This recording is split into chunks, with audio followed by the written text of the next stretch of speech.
ജനുവരി 3-ന് നമ്മുടെ ചിത്രം ഒരുപ്പെട്ടവൻ തിയേറ്ററുകളിലേക്ക് എത്താണ്. വളരെ പ്രതീക്ഷയോടുകൂടി ഞങ്ങൾ തിയേറ്ററിൽ എത്തിക്കുന്ന ഒരു ചിത്രമാണ്. നിങ്ങൾക്ക് എല്ലാവർക്കും അറിയാം, 2 ലെജൻസ് എന്ന് വേണമെങ്കിൽ പറയാം. അതെ, ലെജൻസ് തന്നെയാണ്. നമ്മുടെ ഇന്ദ്രൻ ചേട്ടനും ജാഫ്രിക്കൊക്കെ ഒന്നിക്കുന്ന ഒരു ചിത്രമാണ്. അപ്പൊ ഈ പേരിൽ തന്നെ ഉണ്ട്, അതിനകത്ത് എന്തൊക്കെയോ കാര്യങ്ങളുണ്ടല്ലേ, ഒരുപെട്ട് ഇറങ്ങുന്ന ഒരു കാര്യമാണ്. അപ്പൊ ആ കാര്യത്തില് എന്താണ് ആ കാര്യം എന്നറിയാനായിട്ട് നമ്മൾ 3-ാം തീയതി വരെ കാത്തിരിക്കണം. നിങ്ങളുടെ എല്ലാവരുടെയും സഹായ സഹകരണങ്ങൾ ഞങ്ങൾക്ക് ആവശ്യമാണ്. മീഡിയ പേഴ്സൺസ് ഞങ്ങളെ ഒത്തിരി സഹായിക്കുന്നുണ്ട്. ഇന്നും ഒത്തിരിയേറെ വർക്കുകളൊക്കെ ഉള്ള സമയത്താണെങ്കിൽ പോലും നിങ്ങളിങ്ങനെ പ്രൊമോഷൻ ഷൂട്ടിനും അതുപോലെ പ്രസ് മീറ്റിനും ഒക്കെ വന്നു. Thank you so much. എൻ്റെ പേര് ജയരാജ്. ഞാനിതിനകത്തൊരു ചായക്കടക്കാരൻ്റെ വേഷമാണ് ചെയ്തിരിക്കുന്നത്. ഞാൻ ചെയ്ത 90% സിനിമകളിലും ചായക്കടക്കാരൻ തന്നെയായിരുന്നു. ഇതിനകത്ത് ഒരു ചായക്കടക്കാരൻ തന്നെയാണ്. പിന്നെ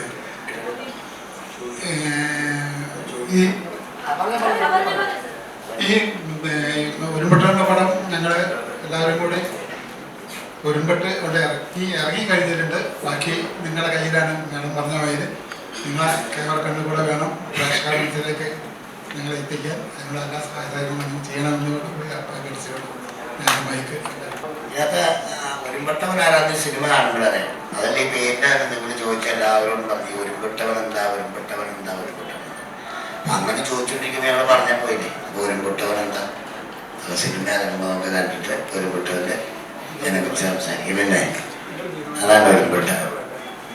ഒരുമ്പെട്ടവൻ്റെ അർത്ഥം മനസ്സിലായാൽ മതി എല്ലാവർക്കും. എല്ലാം നമ്മൾ പറഞ്ഞില്ലേ, എല്ലാം ചെയ്ത് അല്ലെങ്കിൽ പിന്നെ എന്തെങ്കിലും സാഹചര്യവശാലൊക്കെ ഒരുമ്പെട്ടിറങ്ങൂലേ ഞാനിത് ചെയ്യുമെന്ന് പറഞ്ഞിട്ട് വെറുതെ ഒരു സംഭവം. അതിനകത്ത് ആരാണിത് ഒരുമ്പെട്ടേക്കണം എന്നുള്ള കാര്യം 3-ാം തീയതി കഴിയുമ്പോൾ അറിയാം.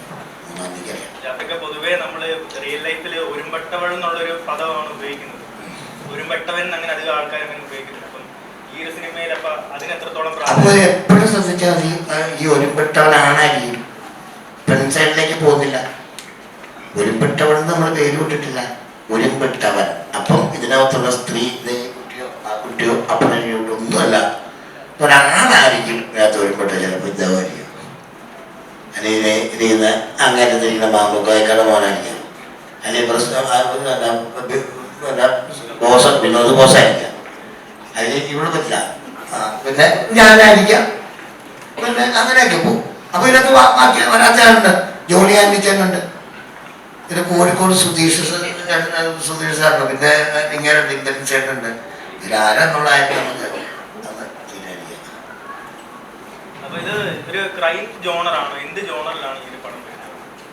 ഇത് ക്രൈമുണ്ട്, നല്ല ഇൻവെസ്റ്റിഗേഷനുണ്ട്, നല്ല ഗാനങ്ങളുണ്ട്, നല്ല പശ്ചാത്തലമുണ്ട്, നല്ല രസകരമാണ് കാണാനൊക്കെ ആയിട്ട് നമ്മൾ എടുത്തു വെച്ചേക്കണം. ഫോട്ടോഗ്രാഫിയൊക്കെ അതൊക്കെ കാണുമ്പോൾ പറയാം. അതിലിപ്പോൾ വേറെ ആൾക്കാരുടെ ജഡ്ജ്മെൻ്റ് ഒന്നും വേണം. നമുക്ക് സിനിമയിലൊക്കെ ഉള്ളവർക്കാകുമ്പോൾ ഫ്രെയിം കണ്ടു കഴിയുമ്പോൾ നല്ലതാണെന്ന് നമുക്ക് തന്നെ അറിയുന്നുണ്ട്. ആ ഭാഗമൊക്കെ ക്ലിയറാക്കി നമുക്ക് പറയാം. എല്ലാം ഉള്ളത്, എല്ലാം നമുക്ക് ആസ്വദിക്കാൻ പറ്റിയ സംഭവമാണ്. അത്യാവശ്യം കോമഡി ഉണ്ട്, ഇതൊക്കെയുണ്ട്. പൊതുവായിട്ടൊരു വലിയ സംഭവം നടക്കുന്നുണ്ട്. അത് പ്രശ്നം. ഡയാന ഇപ്പം തുടക്കം ഡയറക്ടർ ഡയാനയെ പറ്റി ഒരുപാട് കാര്യങ്ങൾ പറഞ്ഞു. കാരണം ഡയാനയുടെ അഭിനയം കണ്ടിട്ട് എങ്ങനെ അഭിനയിച്ചു എന്ന് അത്ഭുതപ്പെട്ടു എന്നുള്ള രീതിയിലൊക്കെ പറഞ്ഞു. അപ്പൊ അതൊക്കെ കേട്ടപ്പോൾ അന്നേരം എന്താ തോന്നിയത്? അതേപോലെ സിനിമയിൽ ഡയാനയുടെ കഥാപാത്രം എങ്ങനെയുണ്ട് ചെയ്തത്? സത്യം പറഞ്ഞാൽ അങ്ങനെ പറയണമെന്ന് ഞാൻ ഒരു നിമിഷം ചിന്തിച്ച്. അങ്ങനെയല്ല, എൻ്റെ ക്യാരക്ടറിന്റെ പേര് ധന്യ രമേശൻ എന്നാണ്. ഇതിൽ രമേശൻ എന്നുള്ള ക്യാരക്ടർ ചെയ്തിരിക്കുന്നത് സുധീഷേനാണ്. അപ്പം ഞങ്ങളുടെ മകളായിട്ടാണ് കശ്മീര അഭിനയിച്ചിരിക്കുന്നത്. അപ്പം എനിക്ക് പൊതുവെ അമറോസ് ഇതുപോലുള്ള അമറോസ് ചെയ്യാൻ ഇഷ്ടമുള്ള ഒരാളാണ്. പിന്നെ ഈ ക്യാരക്ടർ കുറച്ച് ഒരു മിഡിൽ ക്ലാസ് ഭാര്യയാണെങ്കിൽ കൂടി, അമ്മയാണെങ്കിൽ കൂടി കുറച്ച് അംബീഷ്യസ് ആയിട്ടുള്ള, അല്ലെങ്കിൽ എൻ്റെ മകള് എല്ലാ രീതിയിലും സ്കൂളിൽ കൾച്ചറൽ ആക്ടിവിറ്റീസിലായിക്കോട്ടെ പഠിത്തത്തിലായിക്കോട്ടെ മുന്നോട്ട് വരണം എന്നൊക്കെ അമിതമായി ആഗ്രഹിക്കുന്ന, അതിന് വേണ്ടി മോളെ ഇങ്ങനെ ഭർത്താവിനോടൊക്കെ പറഞ്ഞു മോളുടെ കാര്യത്തിൽ കൂടുതൽ ശ്രദ്ധിക്കുമ്പോൾ പറഞ്ഞൊരു പുഷ് കൊടുക്കുന്ന ഒരു ക്യാരക്ടറാണ്. അപ്പോൾ കുറച്ചൊരു ഹോട്ടി ലേഡി, ഒരു വൈഫായിട്ടാണ് വരുന്നത്. അപ്പോൾ അതായിരിക്കും സാറ് പറഞ്ഞത്. പക്ഷേ പറഞ്ഞതുപോലെ തന്നെ ക്യാരക്ടർ ഏറ്റവും നന്നായിട്ട് അവതരിപ്പിക്കാനായിട്ട് തീർച്ചയായിട്ടും ഡയറക്ടേഴ്സിൻ്റെ ഒരു വലിയൊരു മാർഗനിർദ്ദേശങ്ങൾ നൽകുന്ന ഹെൽപ്പ് ഉണ്ടായിരുന്നു. നമ്മുടെ ചീഫ് അസിസ്റ്റന്റ് രാഹുലേട്ടനൊക്കെ ഒത്തിരി ഹെൽപ്പ് ചെയ്തിട്ടുണ്ട്. അപ്പോൾ അവരുടെയൊക്കെ ഒരു ഗൈഡൻസോടെ കൂടി മാക്സിമം പറ്റുന്ന രീതിയിൽ ചെയ്യാൻ പറ്റിയിട്ടുണ്ട്. I very grateful for that. അപ്പോൾ അതാണ് സെൻറ്റർ പറഞ്ഞത്. ഇതൊരു ഇപ്പം ജാഫ്രൊക്കെ പറഞ്ഞതുപോലെ ഇതിൽ ക്രൈമുണ്ട്, ഒരു ഫാമിലി പശ്ചാത്തലത്തിൽ പോകുന്ന കഥയുണ്ട്, നല്ല പാട്ടുണ്ട്. അപ്പോൾ എല്ലാം കൂടി ഒത്തുചേർന്ന ഒരു മൂവിയാണ്. എൻ്റർടൈൻമെൻറ്റ്സിൻ്റെ എല്ലാ എലമെൻസും വന്നു ചേർന്നിരിക്കുന്നൊരു പടമാണ്. ഒരു സിംഗിൾ ജോണറായിട്ട് നമുക്ക് അതിനെ ഐഡൻറ്റിഫൈ ചെയ്യാൻ പറ്റില്ല. That is everything. സൗമ്യ ചേച്ചി ഇപ്പം രണ്ടാമത്തെ സിനിമയാണ്. ഇപ്പം നമ്മൾ ഇതിനു മുന്നേ കണ്ടിട്ടുള്ളത് റീൽസിലൂടെയാണ്. അപ്പം റീൽസിൽ കണ്ട അല്ലെങ്കിൽ അത്തരത്തിലുള്ള എക്സ്പ്രഷൻസ് ഒക്കെ നമുക്ക് ഈ ഒരു സിനിമയിലൂടെ കാണാൻ പറ്റുമോ? അതെങ്ങനെയാണ് ക്യാരക്ടർ? അത്രയ്ക്ക് വലിയ എക്സ്പ്രഷനൊന്നും ഇട്ടിട്ടില്ല. പക്ഷെ ഒരു സാധാരണ ഒരു വീട്ടമ്മ, അപ്പം ഒരു എന്താ പറയാ, സാധാരണക്കാരിൽ സാധാരണക്കാരായിട്ടുള്ള ആ ഒരു വീട്ടമ്മയുടെ റോള് ചെയ്തു. എന്താ പറയാ, അതില് നമ്മുടെ അയ്യ വിജയൻ ചേട്ടൻ്റെ വൈഫായിട്ടാണ് അവതരിപ്പിച്ചേക്കുന്നത്. വളരെ നല്ല സന്തോഷം.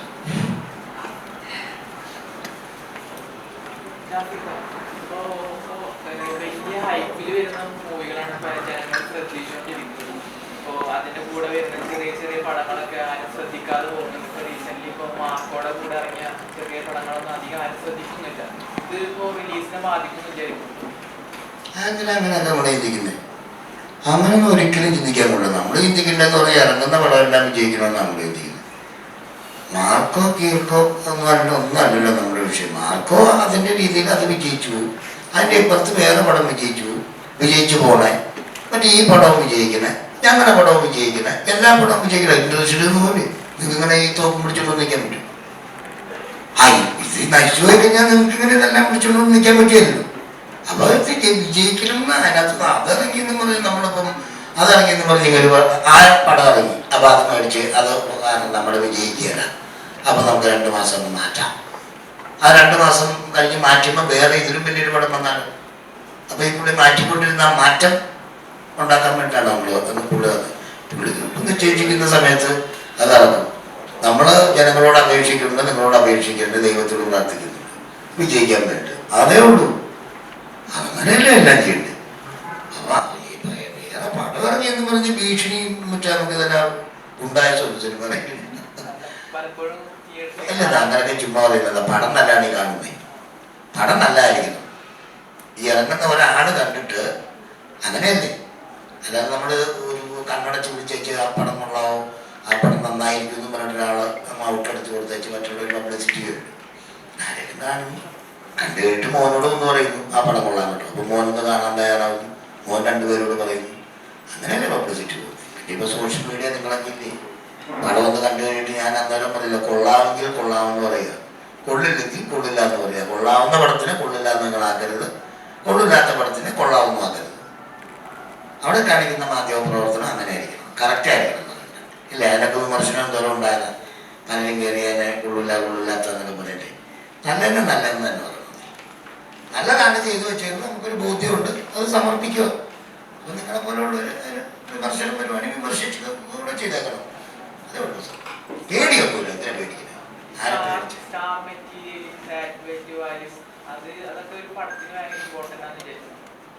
ഏതെന്ന് അതൊന്നും പറയാൻ എനിക്കറിയാൻ പറ്റില്ല.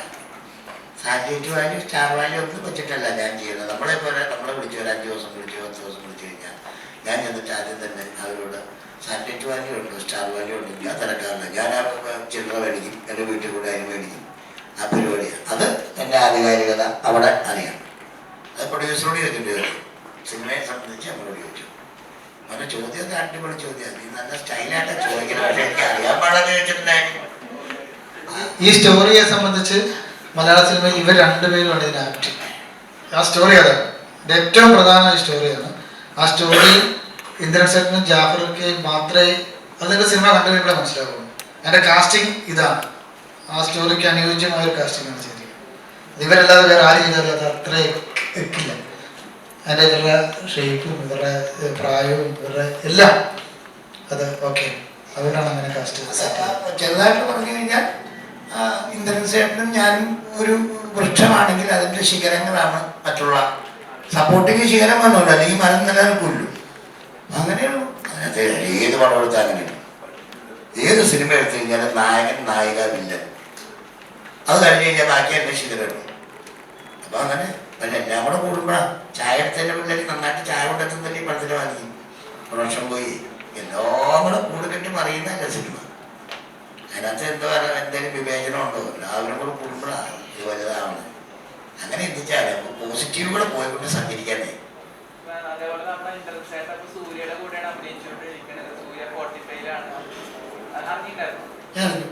അതുകൊണ്ടല്ലേ ഇതിന് വരാതില്ല. അവിടുന്ന് വരാൻ എന്തെങ്കിലും നിവൃത്തി വേണ്ടേ?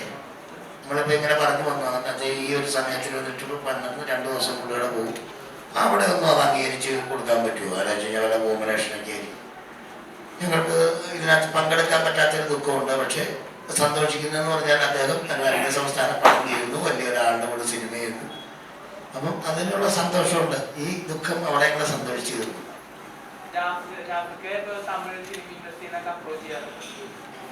ഞാൻ തമിഴ് സിനിമ ചെയ്തു, നീ കണ്ടിട്ട് ഞാൻ നയൻതാരയുടെ കൂടെ പടം ചെയ്തിട്ടിരിക്കാനോട് അതിന് അപ്രോച്ച് ചെയ്യില്ല. ഞാൻ അപ്രോച്ച് ചെയ്ത പടം പറയണോ? ആ വലിയ പടമാണ് ഓക്സിജൻ. അത് കൊറോണ സമയത്ത് നീ ഉണ്ടോ? അപ്പോൾ അതങ്ങനെ. പിന്നെ അത് കൂടാതെ ഇപ്പോൾ 3-4 അപ്രോച്ച് നടന്നിട്ട് ഇവിടെ അപ്രോച്ച് കൂടുതലായതുകൊണ്ട് അതെടുക്കാൻ പറ്റാതെ നമ്മളങ്ങനെ അങ്ങനെ തട്ടി മുട്ടി ഒക്കെ ചെയ്യുക. ആ അതാണ് സംഭവം. നീ അറിയാതെ ചോദിച്ചു. ഓക്കെ അതിന് കിട്ടുള്ളൂ കേട്ടോ. ഇനി എന്നെ ഇനി നിസാർക്കാക്കി ബൈക്ക് കൊടുക്കും. നിസാർക്ക് ഡയലോഗ് വേണ്ടെന്ന് പറഞ്ഞു. നീ ചോദിച്ചാൽ ചിലപ്പോൾ ഡയലോഗ് വേണ്ടെന്ന് പറഞ്ഞു.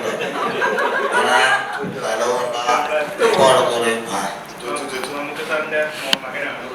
സിനിമയിൽ ഇപ്പൊ പൊതുവെ നടന്മാരെ ബന്ധപ്പെട്ട് അല്ലെങ്കിൽ അവർ സപ്പോർട്ട് ചെയ്യുന്ന പൊളിറ്റിക്സ് പാർട്ടിയെ ബന്ധപ്പെട്ട് ഒരുപാട് ആളുകൾ ഇപ്പൊ ഡീഗ്രേഡ് ചെയ്യുന്നുണ്ട് സിനിമ ഇറങ്ങുമ്പോൾ. ഇപ്പൊ റീസെന്റ് ഇറങ്ങിയ മാർക്കോ ആണെങ്കിലും ഇപ്പൊ ഉണ്ണിമുന്തൻ സപ്പോർട്ട് ചെയ്യുന്ന ഒരു പാർട്ടിയെ ബേസ് ചെയ്തിട്ട് ഒരുപാട് ആൾക്കാർ ഇപ്പൊ ഡിജിറ്റൽ പ്ലാറ്റ്ഫോമിൽ വന്നിട്ട് ഡീഗ്രേഡ് ചെയ്തു. ഇപ്പൊ ചേട്ടൻ ഓൾറെഡി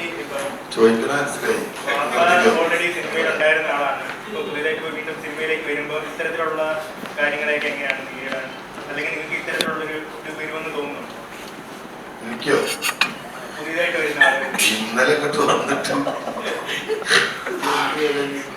ഞാൻ പറഞ്ഞത് എന്താന്ന് നേരത്തെ, അത് ഈ തല്ലിപ്പൊളി പദവികാരുണ്ട്. മമ്മൂക്കന്റെ പടം വരുമ്പോ മൈൻകുട്ടി എന്നൊക്കെ പറയുമ്പോൾ മമ്മൂട്ടിന്റെ കളിയൊക്കെ പറഞ്ഞു. ഉണ്ണിമുഖത്തിനെ പറ്റി പറഞ്ഞൊരു സാധനം ഇപ്പോ ഈ സിനിമ വന്നപ്പോ നല്ല പടം മാർക്കോ നല്ല പടം എന്ന് എല്ലാരും പറഞ്ഞു. അതിൽ കമന്റ് എന്ത് വരുന്നുണ്ട്? അതൊരു തല്ലിപ്പൊളി രാഷ്ട്രീയം ഉണ്ടായതിന്റെ വെക്കില് അത് ചെയ്യാൻ പാടില്ല. ഒരു 10-200 പേര് നല്ല ഭംഗിയിൽ ജോലി ചെയ്യുന്ന ഒരു സമയത്ത് ഒരു സിനിമ എന്ന് പറയുന്നത്. അപ്പൊ ഒരു 10-200 മേലെ കുടുംബം ജീവിക്കും. ഈ പ്രൊഡ്യൂസർക്ക് 10 രൂപ തിരിച്ചു കിട്ടിയാൽ അയാൾ കൊണ്ട് പടെടുക്കുമ്പോൾ ഇങ്ങനെ റൊട്ടേറ്റ് ചെയ്തിങ്ങനെ മുന്നോട്ട് പോകും. ഈ കണ്ട തല്ലിപ്പൊളി കൂറകൾ കിട്ടുന്ന മെസ്സേജുകളൊക്കെ ഉണ്ടല്ലേ, ഈ കമന്റുകളൊക്കെ, അതൊക്കെ ഒരു വ്യവസായം നശിക്കുന്നു. ഉണ്ണിമുഖത്തിനും കുറച്ച് ശ്രദ്ധിക്കണം. ഉണ്ണിമുഖത്തിന് രാഷ്ട്രീയം ഒരു കലാകാരന്റെ രാഷ്ട്രീയം പാടില്ല. രാഷ്ട്രീയം പറ്റും, ഒരു ഹാർഡ് കോർ രാഷ്ട്രീയം അങ്ങനെ വിളിച്ചു വരണമെന്നും പാടില്ല. നമ്മളെല്ലാവരും കൂടെ ഒരുമിച്ച് ജീവിക്കേണ്ടത്. എനിക്കെന്തായാലും ഇവിടെ മരിച്ച് ഉന്നയിച്ചിട്ടുണ്ട്. ആർക്കെന്ത് ചോദിച്ചിട്ട് കാര്യമുണ്ടോ? അപ്പൊ ഉണ്ണിമുഖത്തിന് ചില സ്റ്റേറ്റ്മെന്റ് ഒക്കെ കൊടുക്കുമ്പോഴാണ് തിരിച്ചിങ്ങനെ വരുന്നത്.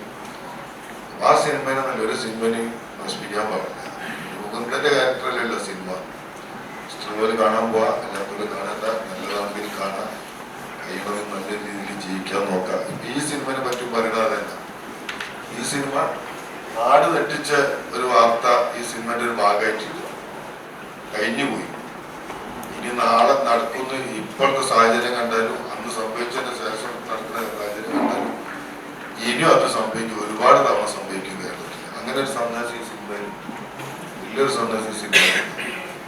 കഴിഞ്ഞു പോയത് ഇനി വരുന്നു ഏകദേശം ഒക്കെ ഒരു ഉറപ്പുള്ള സാധനം. കാരണം ആ കേസിലൊക്കെ കുട്ടികളിപ്പോൾ തടിച്ചു കൂർത്ത് ജയിലിൽ കിടക്കുക. അപ്പൊ ഇനിയും തടിക്കുക, ചെയ്യുകയും ചെയ്യാനുള്ള സാഹചര്യം കേരളത്തിൽ ഉണ്ട് എന്നുള്ളത്. അങ്ങനെ ഒരു സന്ദേശം സിനിമയിലുണ്ട്. പറഞ്ഞില്ലേ മതവികാരം സിനിമ. അതായത് ഈ അദ്ദേഹം പറഞ്ഞ കൂട്ടത്തില് ഞാൻ കുറച്ചു മുമ്പ് എല്ലാ ചാനലും എല്ലാ കൊല്ലം എപ്പോൾ വിളിച്ചാലും പറയുന്ന ഒരു വാചകമാണ്. അതിപ്പം നമ്മൾ മാറ്റിമറിക്കാൻ പറ്റിയല്ല. ഇപ്പം ഈ സിനിമയുടെ കാര്യം പറഞ്ഞില്ല, അദ്ദേഹം ഒരു സിനിമ ചെയ്തു. അത് ചെയ്തതിനകത്ത് എന്താണെന്നുള്ള കാര്യം അവർ കാണുന്നതിൽ കണ്ടിട്ടുണ്ട്. ഒരു സിനിമ അറിയിക്കഴിഞ്ഞാൽ അതിനകത്ത് ജാതി, മതം, ദേശം, ഭാഷ, രാഷ്ട്രീയം ഇതൊക്കെ കൂട്ടിക്കൊടിച്ചു കഴിഞ്ഞാൽ അത് ഞാൻ പറയുന്നതെന്ന് പറഞ്ഞാൽ വിവരമില്ലാത്ത ആൾക്കാർ കാണിക്കുന്ന ഒരു പരിപാടിയാണ്. വിവരമുള്ളവരങ്ങനെ കാണിക്കണം. കാരണം എത്ര ആളുകൾ, ഏതൊക്കെ മതത്തിലുള്ളവർ, ഏതൊക്കെ ആൾക്കാർ, ഏത് രാഷ്ട്രീയക്കാരൊക്കെ 10-200 പേര് കൂടി ചെയ്യുന്ന, അതിനകത്ത് അവർക്കില്ലാത്ത രാഷ്ട്രീയം ഈ കാണുന്നവർക്ക് ഒന്ന് ആലോചിച്ച് വയ്ക്കും. ഞങ്ങളൊക്കെ സിനിമ ചെയ്യുമ്പോഴത്തേക്കും പല ചായ കൊണ്ടുവച്ചിരുന്നവരൊക്കെ ഏതെങ്കിലും ഒരു മതത്തിൽപ്പെട്ടായിരിക്കും. അയ്യോ അവനല്ല, എനിക്ക് മറ്റേ എൻ്റെ ചായ വേണം എന്ന് പറയാൻ പറ്റും. അത് പറയാൻ പറ്റിയല്ല. ഒരു രാഷ്ട്രീയക്കാരൻ അവൻ മറ്റേ രാഷ്ട്രീയക്കാരനാണ്. ഇതെല്ലാം കൂടെ മേടിച്ച് ഇവൻ ഞണ്ണിയേച്ച് ഇവൻ കുറ്റം പറയും. അങ്ങനെ ഞണ്ണിയേച്ച് കുറ്റം പറയരുത്. അവിടെ പല ആൾക്കാരുമാണ്, പല തൊഴിലും. അത് അവിടെ നിന്ന് ഔട്ട് ഇറങ്ങുമ്പോഴത്തേക്കും പടം പറയി കഴിയുമ്പോഴത്തേക്കും ഈ ചീഞ്ഞ വർത്താനം പറയുന്നത് നമുക്ക് ദൂരമില്ലാത്ത ഉണ്ണിമൂന്നിൻ്റെ പടത്തിനകത്ത് അത് കൊണ്ടുവരണമെങ്കിൽ അത് പരസ്യമായിട്ട് നിങ്ങൾ സപ്പോർട്ട് ചെയ്യലെന്നാണ് പറഞ്ഞത്. നിങ്ങളതൊന്നും വലിച്ചു നീട്ടരുത്. അതിനകത്ത് നിങ്ങൾ സത്യതയുടെ കൂടെ വയ്ക്കണം. ഇവിടെ പടം അറിയിക്കിട്ട് അയാളുടെ രാഷ്ട്രീയത്തെ വെച്ചിട്ടും അതും കണ്ട് പഠിച്ചു അതൊന്നും കൊണ്ടുവരാത്ത പരിപാടി. നല്ലത് ചിന്തിക്കുക, നല്ല പ്രവർത്തിക്കുക. അപ്പം നല്ലതായിരുന്നു. ചുമ്മാ ചീഞ്ഞടഞ്ഞ കേസ് പറഞ്ഞുണ്ട്. ഓക്കെ എന്നാ ഇത് പറയാൻ വേണ്ടായിരുന്നു. സംസാരിച്ചാലും പടം ഇറക്കുന്നതിനും കുറ്റം അവിടെ രാഷ്ട്രീയക്കാർ തോന്നുന്നു. ഞാൻ എന്തായാലും ചോദിക്കാമല്ലോ, യോഗം പിരിച്ചു വിട്ടെന്ന് പറഞ്ഞു കഴിഞ്ഞാൽ അവർക്കും പോയി പൊറോട്ട ചിന്തില്ല. ഇതാണ് താഴെ ഉണ്ടാക്കി ചിന്തിക്കുന്നത്. അവിടെ ചില താല്പര്യം തോന്നി. അപ്പം തന്നെ ഇങ്ങനെ ക്യാമറയിലോട്ട് ചോദിക്കുന്നത്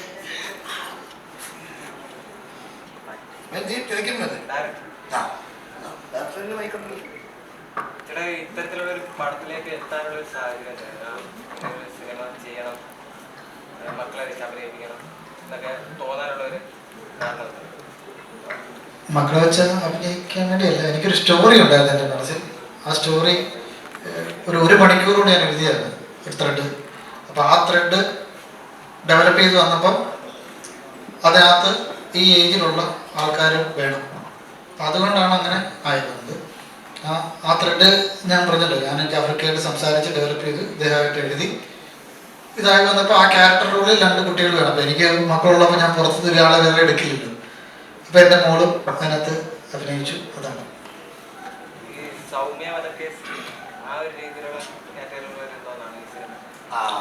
ഈ അളിയങ്ങളെ കഴിക്കാൻ പറ്റണ്ട ആളിനെ വിട്ടുപിടിച്ചല്ലേ.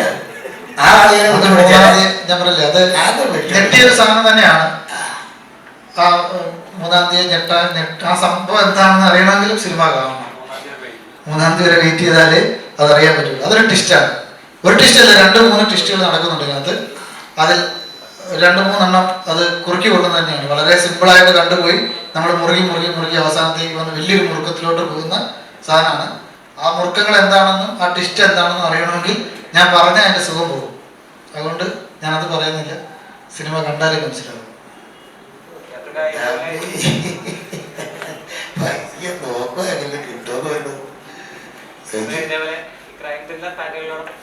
ഒരുപാട് മലയാള സിനിമയിൽ സംഭവിച്ചിട്ടുണ്ട്. അപ്പം ഇത്തരത്തിലുള്ള സിനിമകളെ വീണ്ടും ചൂസ് ചെയ്യാനുള്ള ജനം കാണുന്നുണ്ട്. ഇപ്പൊ വാത്സല്യം എന്ന് പറഞ്ഞൊരു സിനിമ ഇറങ്ങില്ലേ, ആകാശദൂത് എന്ന് പറഞ്ഞ സിനിമ ഇറങ്ങില്ലേ. ഈ ലോകത്തുള്ള മലയാളികൾ മൊത്തം കരഞ്ഞ സിനിമ ആകാശദൂത്. ഇപ്പൊ മോനെ കറക്കാവോ? ഇപ്പൊ കറക്കേണ്ടിയുണ്ടല്ലോ. നിന്റെ കുടുംബം ഒക്കെ വിറ്റ് കളയേണ്ടി വരും. ആരും കാണില്ല. ആ മാറിയില്ലേ? ഇങ്ങനെ കരച്ചിലും വയ്യാവലും കാണാൻ ഉണ്ടോ ആരെങ്കിലും? ഇപ്പോഴത്തെ പിള്ളേരുടെ റൂട്ട് മാറിയില്ലേ? അത് വെച്ചിട്ടില്ല സിനിമ പോണേ. ഇപ്പൊ കാരണന്മാരുടെ സിനിമയല്ല പോണേ. ഞാൻ കുറച്ച് മുമ്പ് പറഞ്ഞാൽ ഇപ്പൊ മൊത്തം യങ് പിള്ളേരെ ഏറ്റെടുത്ത് പോവാ. ഇതെടുത്ത് വയ്ക്കും. അത് ആരെങ്കിലും ഉണ്ടോ? ഒരാൾ മാത്രമേ ഉള്ളൂ, ഒരു ശാലം പ്രായമുള്ള പുള്ളി മുട്ടയടിച്ച് പോയാലും പറയാൻ വേണ്ട. അല്ലല്ല, ബാക്കി എല്ലാം കുഞ്ഞുങ്ങളല്ല, പിള്ളേരും ചട്ടികളായി വളരുന്ന കളിക്കുന്നത്. ഏത് തലമെടുക്കും സിനിമയുടെ മീഡിയയിലൊക്കെ നോക്കുന്ന മീഡിയൊക്കെ കണ്ടുകൊണ്ടിരിക്കുകയാണ്. ഒരു വാർത്താ ചാനൽ പറ്റി അത് മതി. നേരം ഇവിടെ കൂത്തിട്ട് വൈകുന്നേരം വരെ നമുക്ക് ഒന്ന് കഴിക്കാതെ നമുക്ക് കാണും. എന്തൊരു രസം അവരുടെ പ്രകടനങ്ങളും അവരുടെ ആ സെറ്റിങ്സും ഒക്കെ ഉണ്ട്. അത് മാറിയില്ല മൊത്തം. ഇപ്പൊ കാലത്തിനകത്ത് മാറണ്ടേ. നമ്മളെന്താ ഈ വാത്സല്യം പോലുള്ള സിനിമ, വാത്സല്യം ഒരു ദിവസം കൊണ്ട് ഓടിയതാണ്. അത് ഇന്ന് പിടിച്ചിട്ട് കാര്യമില്ല. പിള്ളേർക്ക് ഇത്ര വേണം. അതുകൊണ്ട് ചെവി പറഞ്ഞു കൊടുക്കുക തന്നോളാം ചോദിക്കാനായിട്ട്. നമുക്കൊക്കെ മോനാ അത് പറയാം.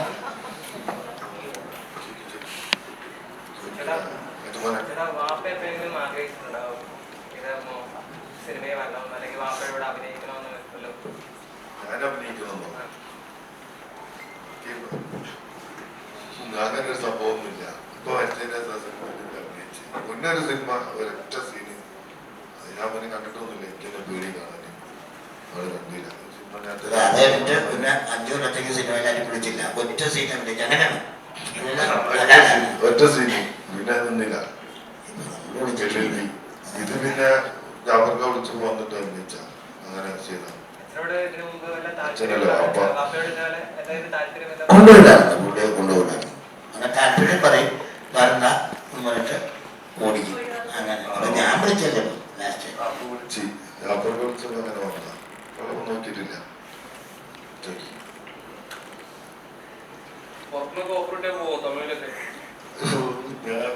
ജർമ്മൻ വിളിച്ചാലും പോകും.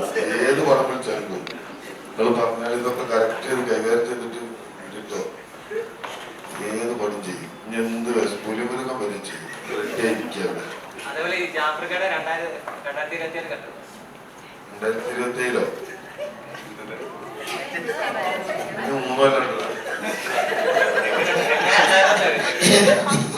നീ എന്താ ചോദിച്ചു? എന്താ ആ കൊച്ചൊന്ന് ചോദിക്കുക. കുറേ പറഞ്ഞോളൂ. ഇവർ കേൾക്കുന്നില്ല. ആ കൊച്ചു അനാവശ്യം വിളിക്കണം. 2018 കണ്ടോന്നാ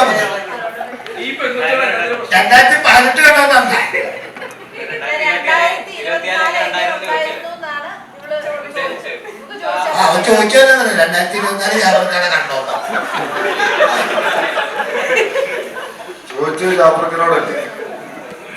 ജാഫർക്കന്റെ നിങ്ങളോട് ചോദിച്ചാൽ നിങ്ങൾ 2024 എങ്ങനെ 27 ആയിപ്പോയത് ചോദ്യം ശരിക്കാണ്. സ്കൂട്ടർ പോലെ ആരോടാ ചോദ്യം? അതിനോട് പേര് പറഞ്ഞു. അല്ല ആരോടാ? മുപ്പനോടല്ലേ? ജാഫർക്കനോടല്ലേ?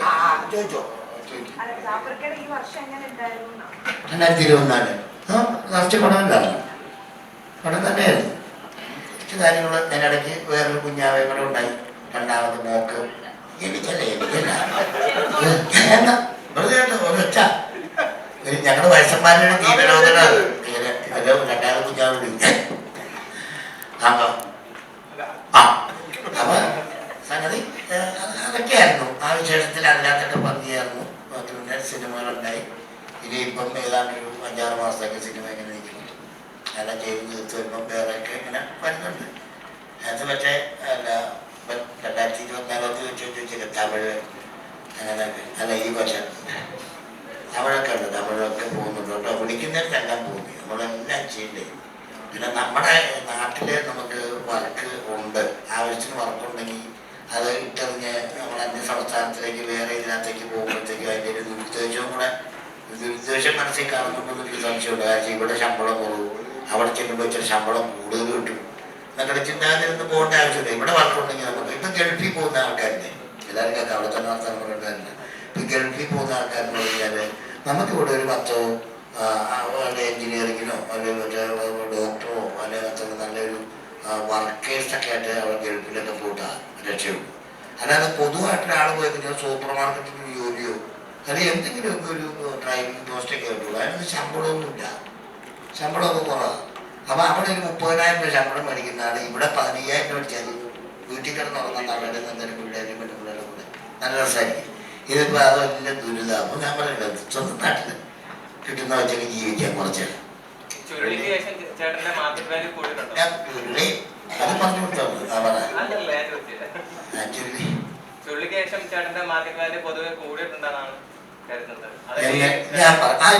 ഞാൻ പറയുന്നത് പറയാൻ ശരിയാണ്. നിങ്ങളല്ല തീരുമാനിക്കുന്നത്. അത് മാർക്കറ്റുകാർ കുറഞ്ഞുകൊണ്ട് കിട്ടുമായിരുന്നോ? കൂടിയോണ്ടല്ലേ കിട്ടിയേ?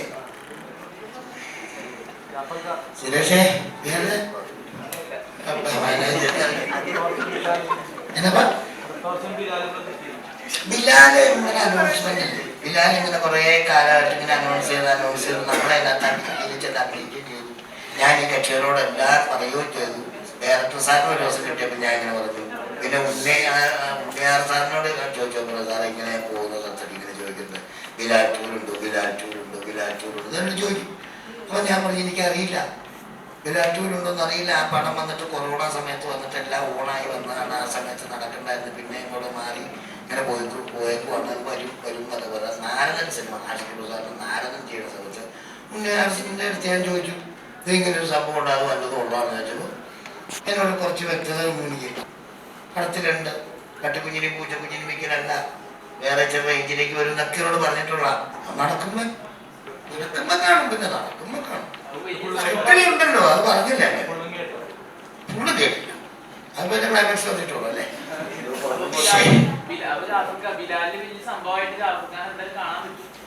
അതെ ബിലാൽ എന്ന് പറയുന്ന സംഭവം തന്നെ നിങ്ങൾ പറയാം ഇതിപ്പോൾ നാളെ കഴിഞ്ഞ് ഇറങ്ങാൻ പോണ പടമല്ലല്ലോ ഇതിന് ഷൂട്ട് ചെയ്ത് ചിലപ്പോൾ 2-3 കൊല്ലം എടുക്കുമായിരിക്കും ഈ പടമൊക്കെ ഇറങ്ങി വരുമ്പോൾ അപ്പം ആ പടം തുടങ്ങുവാണെങ്കിൽ അതിനകത്തുണ്ട്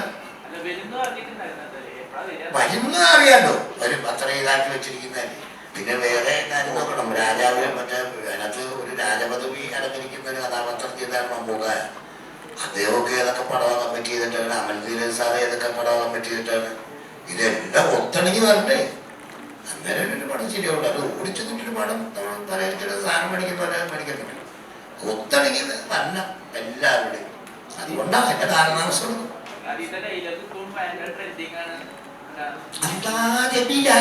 അല്ലേ അതിലും വരും ഇനി വരും ഇനി ചിലപ്പോൾ അല്ലാതെ പിന്നെയും ബിലാലിക്കാന്നെ അതെനിക്കറിയില്ല അതെങ്ങനെയെങ്കിലും മാറ്റണ്ടേ അതിപ്പോ ചോദിച്ചാൽ നമ്മുടെ ഈ സമയം പറഞ്ഞു അതിപ്പോ അത് നടക്കാൻ വേണ്ടി എല്ലാവരും അന്വേഷിച്ചോണ്ട് അപ്പൊ അത് വേറെ പടം ചെയ്തോണ്ടിരിക്കില്ല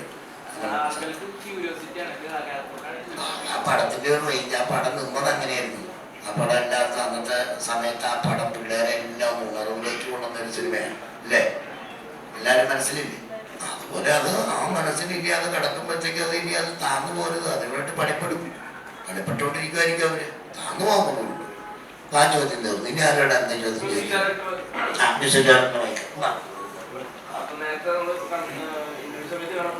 പാട്ടുപാടി എല്ലാവരെയും ഭയങ്കര കയ്യെടുത്ത് കണ്ടായിരുന്നു പാട്ടുപാടിയിട്ടൊക്കെ അപ്പൊ എങ്ങനെയാണ് ഈ സിനിമയിലുള്ള പാട്ടുകളൊക്കെ നമ്മുടെ യുവാക്കൾക്ക് ഏറ്റെടുക്കാൻ പറ്റിയ പാട്ടുകളൊക്കെ ആണോ? അതെ അതെ ഇതില് വിജയേശ്വാസം പാടിയിട്ടുണ്ട് ചിത്താര കൃഷ്ണകുമാർ പിന്നെ വൈക്കം വിജയേശ്വരൻ 4 പാട്ടുകൾ അതിൽ ഒരു പാട്ട് പ്രൊമോഷൻ സോങ്ങാണ് പിന്നെ പുതിയ ആൾക്കാരാണ് എഴുതിയിരിക്കുന്നത് പിന്നെ അത് ഒരു സിറ്റുവേഷൻ സോങ്ങാണ് ജാഫ്രിക്കയുടെ ആ ഒരു ക്ലൈമാക്സിനോട് ബന്ധപ്പെട്ട് ഭയങ്കര പെയിൻഫുൾ ആയിട്ടുള്ള അതാണ് വിജയേശ്വസ് പാടിയിട്ടുള്ളത് അത് വൈക്കം വിജയേശ്വരനെ പാടിയിട്ടത് പിന്നെ നമ്മുടെ മിഴിയുടെ ഒരു ഇന്ററാക്ഷനിൽ ഒരു കുട്ടികളുടെ ഒരു നിഷ്കളങ്കതയും ഇവര് ഫാമിലി ഓറിയന്റഡ് ആയിട്ടുള്ള അങ്ങനത്തെ ഒരു പാട്ട് അതെ മിഴിയും പാടിയിട്ടുണ്ട് നല്ല സിംഗറാണ് മോള് പാടിയിട്ടുണ്ട് പിന്നെ അതിനുശേഷം ഇവരെല്ലാവരും കൂടിയിട്ടുള്ള ഒരു പെപ്പി സോങ് ഒരു കുറച്ചൊരു മാപ്പിളപ്പാട്ടിന്റെ ഒരു ഫ്ലേവറുള്ള ആ ഒരു സംഭവം ഇതൊക്കെയുള്ള പിന്നെ ഒരു പ്രൊമോഷൻ സോങ് ഉണ്ട് ഉരുമ്പെട്ടവൻ എന്നൊക്കെ പറഞ്ഞിട്ട്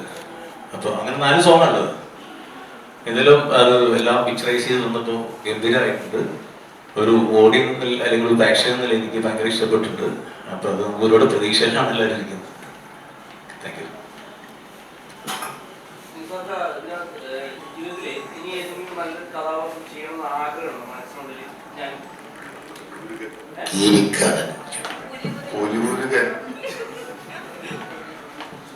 മിനിമം എന്തെങ്കിലും വേണം പോലെ അല്ലാതെ ചെറുതൊന്നും വേണ്ട ആഗ്രഹിക്കാനല്ലേ പറഞ്ഞേ വെറുതെ ചെയ്യാ അഭിനയിച്ച് പഠിക്കാൻ വിളിക്കുമ്പോ നോക്കാം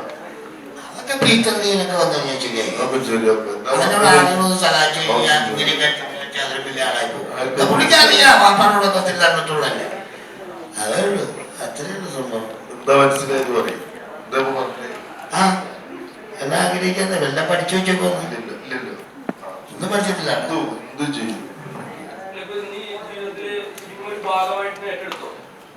ഒരു ഭാഗവും മുഴുവനും ബാക്കിയുള്ളതൊക്കെ ചെറിയ ചെറിയ മുഴുവനും മുഴുവനും ചോദിക്കും അവരുടെ കൊണ്ട് നിങ്ങൾ ചോദിക്കും ഫ്ലോ പോവും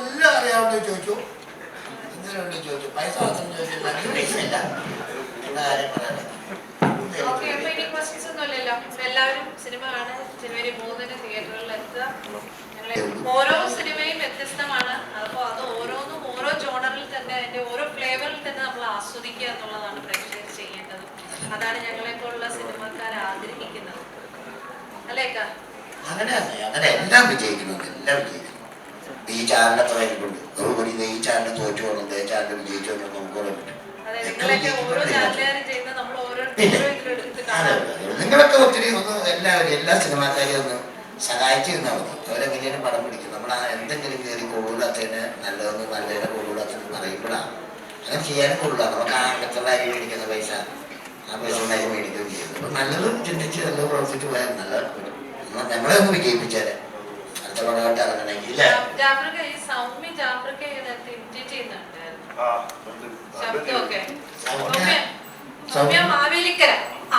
സമയം വിറ്റേറ്റി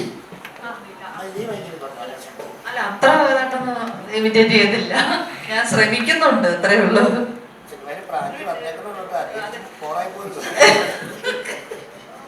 ഇല്ല എന്താണ് ഇത് കൂടുതൽ പറയാൻ എന്നാണ് വിശേഷം? സുഖം വേണം. അവസാനം അവരിക്കല അവതരിപ്പിച്ച മീൻകറിക്ക് കയ്യിൽ കൊടുക്കുന്നു. അപ്പൊ നമുക്ക് അപ്പൊ സൗമ്യയുടെ ഒരു പാട്ട്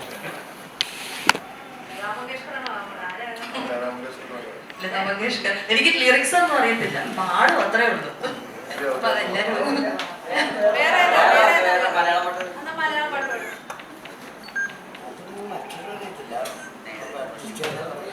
ഒരു നാടൻ പാട്ടായിക്കോട്ടെ. പഞ്ചവർണ്ണ കിളിച്ചേലുള്ള പൊന്നാർ ചെമ്പകപ്പൂമലരേ കണ്ണൊന്നടച്ചാലോ കാണാ കണ്ണിനഴകൊള്ളോളേ പൊന്നും പൂവേ നിന്നെ കാണാൻ എന്തോരഴകാണടേ ചെമ്പകപ്പൂമലരേ എന്റെ ചെമ്പകപ്പൂമലരേ. Thank you. ഒരു സിനിമയിൽ മഹർഷിയായിരുന്നു.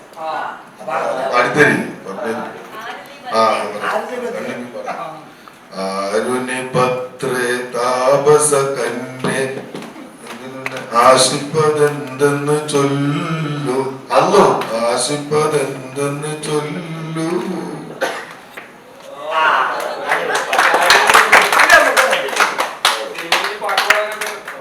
എന്തൊക്കെ ചോദിച്ചത് ഇതന്നെ ഇങ്ങനെ